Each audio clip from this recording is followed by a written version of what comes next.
Bonjour à tous. Passons donc 5 minutes avec moi de découvrir quelques paysages sur la ligne FCE Fenerbahçe-Côte-Est.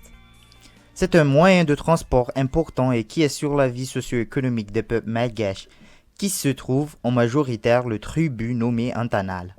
Le FCE est l'un des vieux chemins de fer à la colonisation de Madagascar et est aussi utilisable jusqu'à nos jours.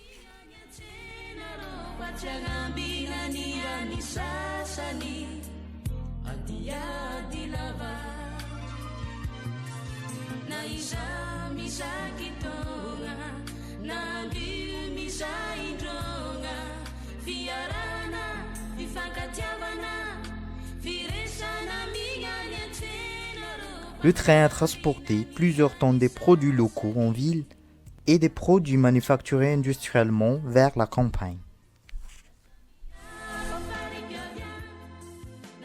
Ce n'est pas seulement pour des marchandises, mais des passagers. Il y a aussi des touristes rendant visite et découvrent l'aventure sur cette ligne.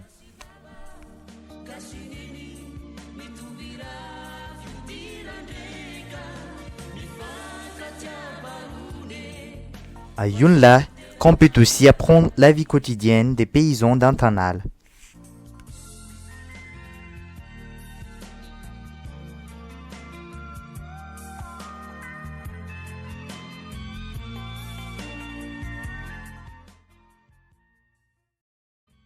En général, notre aliment de base sont des maniocs pendant l'année entière, car ils sont faciles à cultiver et utilisent aucune dépense monétaire.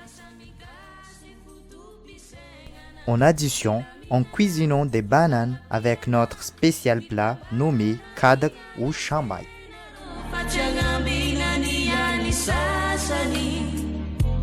Ici, à certaines périodes, le riz c'est comme de l'or, car on les mange dans une saison limitée et il devient rare pendant la période de soudure. Pourquoi? Parce qu'il faut avoir de budget pour la semence, pour aménager les rizières et pour les canaux d'irrigation ou des barrages. Et donc, les ébus sont praticables par des paysans pour les cultures rizicoles irriguées.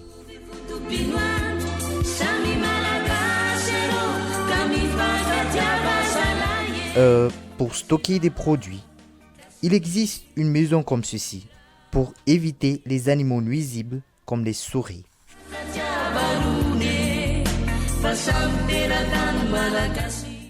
L'élevage des poules et des coqs purement malgaches sont très pratiques.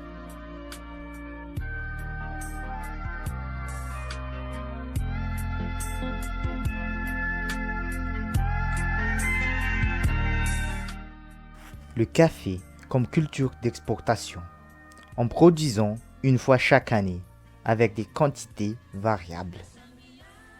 La période de moisson, c'est le mois de juillet, août et septembre. En cuisine, la plupart des ménages utilisent encore le feu de bois.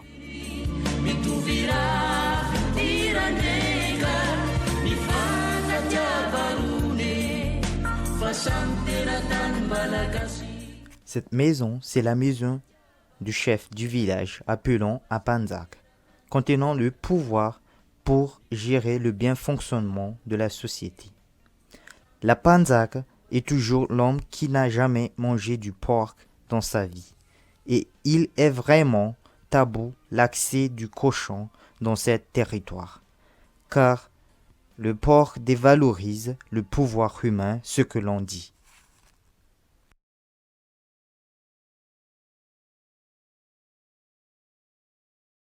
Il existe juste une école primaire publique et un collège.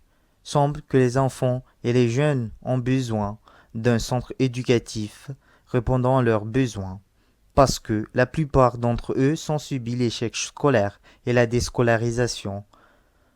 C'est triste, mais la réalité. L'enseignement ici, c'est comme de la formalité, malgré l'effort des enseignants.